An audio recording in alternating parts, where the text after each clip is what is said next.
Hi friends, welcome. Bharathi Kannamma இன்னைக்கு எபிசோட்ல என்ன இன்ட்ரெஸ்டிங்கான சீன்ஸ் வரப்போகுதுன்றதை பத்தி சின்ன ரிவ்யூ பார்க்கலாம். பாரதி சக்திக்கு இப்போ ஆப்ரேஷன் பண்ணிட்டு இருக்கிறாரு. ஆப்ரேஷன் தியேட்டருக்கு வெளியில சக்தியோட பேரண்ட்ஸும் கண்ணம்மாவும் நின்றுட்டு இருக்கிறாங்க. சக்தியோட அம்மா கண்ணம்மாட்ட கேட்குறாங்க, என் பொண்ணை காப்பாத்திடலாம்ல, அவளுக்கு ஒன்றும் ஆயிராதுலம்மா, எனக்கு ரொம்ப பயமா இருக்கு அப்படின்னு சொல்லி அழுறாங்க.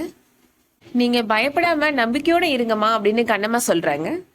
இது வரைக்கும் எல்லாத்தையுமே நல்லபடியா நடத்தி வச்ச ஆண்டவன் கண்டிப்பா சக்தியோட ஆபரேஷனை நல்லபடியா நடத்தி வைப்பாரு அப்படின்னு சொல்றாங்க கண்ணம்மா. உள்ள இருக்க டாக்டர்ஸையும் மேல இருக்கிற ஆண்டவனையும் நம்புங்க அப்படின்னு சொல்றாங்க கண்ணம்மா.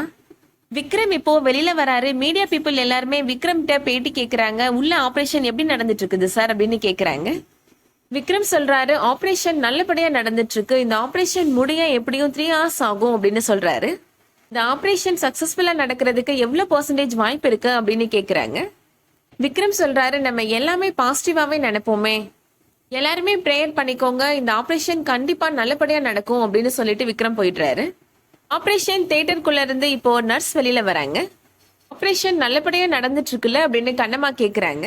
ஆப்ரேஷன் கிரிட்டிக்கலா தான் இருக்கு, நம்ம கஷ்டப்பட்டதெல்லாம் வீணா போயிரும் போல அப்படின்னு அந்த நர்ஸ் சொல்றாங்க. ஆப்ரேஷன் நல்லபடியா நடக்கணும்னு எல்லாருமே கடவுள்கிட்ட வேண்டிக்கோங்க அப்படின்னு சொல்றாங்க. ஷர்மிளா வெண்பாட்ட சொல்றாங்க, பாரதிக்கு நீ ஃபோன் பண்ணி கேளு இந்த ஆப்ரேஷன் எப்படி நடக்குதுன்னு அப்படின்னு சொல்றாங்க. ஆப்ரேஷன் தியேட்டர்ல இருந்து அவன் எப்படிமா ஃபோன் எடுப்பான் அப்படின்னு வெண்பா கோபப்படுறாங்க. நீ ஏமா இப்ப டென்ஷன் ஆகுற, என்னமோ உன்னோட பேத்திக்கு அறுவை சிகிச்சை நடக்கிற மாதிரி அப்படின்னு கோபப்படுறாங்க வெண்பா. சௌந்தர்யா இப்போ சாமி கும்பிடுறாங்க. கடவுளே, என்னோட பிள்ளையோட முயற்சி வீண் போயிடக்கூடாது அப்படின்னு கண்கலங்கி வேண்டிக்கிறாங்க. ஆப்ரேஷன் முடிஞ்சு இப்போ பாரதி ஆப்ரேஷன் தியேட்டர்ல இருந்து வெளியில வராரு. சக்தியோட அம்மா இப்போ பாரதிட்ட கேக்குறாங்க, என்னோட பொண்ணு எப்படி இருக்கிறா, என்னோட பொண்ணு பொழைச்சிட்டாளா அப்படின்னு அழுதுட்டே கேக்குறாங்க. பாரதி சொல்றாரு, சக்தி நல்லபடியா இருக்கிறா, அவளுக்கு இப்ப எந்த பிரச்சனையும் கிடையாது அப்படின்னு சொல்றாரு. சக்தியோட பேரண்ட்ஸ் பாரதியோட காலில் விழுந்து நன்றி சொல்றாங்க. விக்ரம் பாரதிட்ட சொல்றாரு, பிரஸ் நமக்காக வெயிட் பண்ணிட்டு இருக்காங்க, ஃபர்ஸ்ட் அவங்கள போய் பார்த்து பேசலாம் அப்படின்னு கூட்டிட்டு போறாரு. அண்ணமாவும் இப்போ பாரதி விக்ரம் கூட சேர்ந்து போறாங்க. பாரதி நடந்த ஆபரேஷனை பத்தி டீட்டெயிலா எக்ஸ்பிளைன் பண்றாரு. சக்திக்கு பண்ண ஆபரேஷன் 100% சக்சஸ் அப்படின்னு சொல்றாரு. அதை கேட்ட உடனே எல்லாருமே ரொம்ப சந்தோஷப்படுறாங்க. சக்தி இனிமே எல்லா குழந்தையும் மாதிரி ஓடி விளையாடலாம், அவளுக்கு எந்த பிரச்சனையும் கிடையாது அப்படின்னு பாரதி சொல்றாரு. பிரஸ் ரிப்போர்ட்டர்ஸ் சொல்றாங்க, மெடிக்கல் அசோசியேஷன் பிரசிடென்ட் தனிகாச்சலம் இங்க வந்திருக்கிறாரு, அவரோட கருத்துக்களையும் நாங்க கேட்டுக்கிறோம் அப்படின்னு சொல்றாங்க. டாக்டர் தனிகாச்சலம் பாரதியை பத்தி பாராட்டி பேசுறாரு. டாக்டர் பாரதி டோனருக்கும் அறுவை சிகிச்சை பண்ணிருக்கிறாரு, பேஷண்ட்டுக்கும் அறுவை சிகிச்சை பண்ணிருக்கிறாரு அப்படின்னு சொல்றாரு. அவரே விழுப்புரத்துக்கு போய் டோனருக்கு அறுவை சிகிச்சை பண்ணிருக்கிறாரு. அதுக்கப்புறமா இதயத்தை சென்னைக்கு கொண்டு வர வழியில பல இன்னல்களை கடந்து வந்திருக்கிறாரு அப்படின்னு பாராட்டி பேசுறாரு. சென்னைக்கு இதயத்தை கொண்டு வந்து இங்கேயும் அவர் அறுவை சிகிச்சை பண்ணிருக்கிறாரு பேஷண்ட்டுக்கு அப்படின்னு சொல்றாரு. இது சாதாரண விஷயம் கிடையாது, மிகப்பெரிய சாதனை அப்படின்னு சொல்றாரு.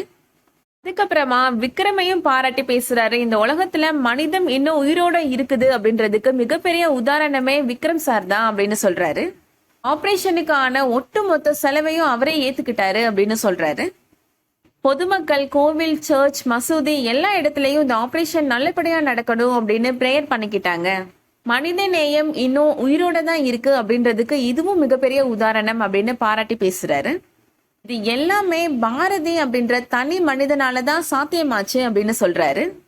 பாரதி இப்போ கண்ணம்மாவை பத்தி நினைச்சு பாக்குறாரு. ஆபரேஷன் பண்ணதுக்கு கண்ணம்மா எடுத்துக்கிட்ட முயற்சிகளை பத்தி நினைச்சு பாக்குறாரு. பிரஸ் ரிப்போர்ட்டர்ஸ் இப்போ பாரதிட்ட கேக்குறாங்க, நீங்க மிகப்பெரிய சாதனை பண்ணிட்டதா டாக்டர் தனிகாச்சலம் சொல்றாரு, அதை பத்தின உங்க கருத்தை சொல்லுங்க அப்படின்னு கேக்குறாங்க. இது என்னோட தனிப்பட்ட முயற்சிக்கு கிடைத்த வெற்றி அப்படின்னு சொல்ல முடியாது அப்படின்னு பாரதி சொல்றாரு.